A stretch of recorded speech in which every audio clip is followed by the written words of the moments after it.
Day 32 of the Irish Coast Cycle sees me waking at Banna Strand, making my way up along the Limerick and Clare coasts, around and down the Shannon estuary to Tarbet, and then across the Shannon on the ferry to reach Kilkee. It was one of those cold, misty seaside mornings, so I took the opportunity to shoot a quick video on how I cook, frying eggs for myself and making coffee, and you can see that at the link. Packing up my camping gear and ensuring I'd left no trace, it was on to the cycle up to Ballyheigue, and from there out along Kerry Head, where I spotted a couple of greyhounds all by themselves in a field, and then some nice views down over the Shannon estuary. I was going to be crossing this later on. Coming off Kerry Head, it's quiet agricultural roads with this memorial to another IRA lieutenant from the War of Independence period here.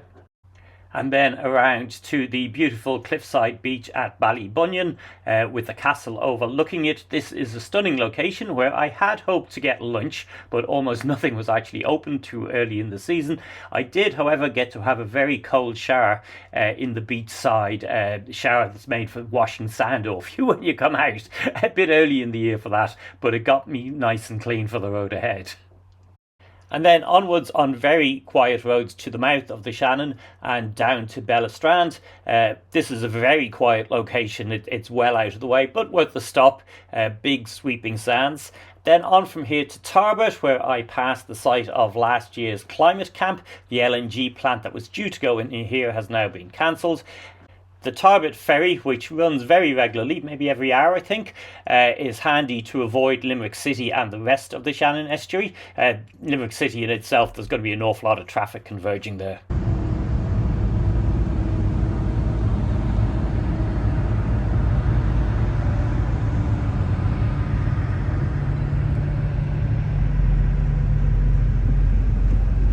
Eurovelo 1 does in fact run through Limerick City, so you're off the route along here. However, once you cross to Tarbet, you're back on Eurovelo 1, and you've got quiet roads that are running all the way into Kilrush, where I was going to spend the night because I had booked a hotel. Give me a chance to fully charge everything and have a proper shower. It was also a chance to really stock up with the calories. I basically went to a local Chinese, ordered a huge amount of food and ate in my room. There's a woodland estate on the edge of town, and in the quiet corners of that you probably could wild camp. After my food, I went to have a look at the Maid of Erin, a statue to the Manchester martyrs, 3 men executed in Manchester for freeing a Fenian prisoner. The monument was built in 1903, but was then attacked by the RIC during the War of Independence, with damage done to it, and then re-erected. As well as 2 panels in English and 1 in Irish, it's got a panel in French on it. So day 32 of the Irish Coast Cycle had not 1 but 2 Republican memorials. If you've been following my entire trip, we've passed quite a few of them. Do give the channel a follow and check out the rest of the videos and also my trip to Scotland. And if you've enjoyed this one, please do give me a thumbs up.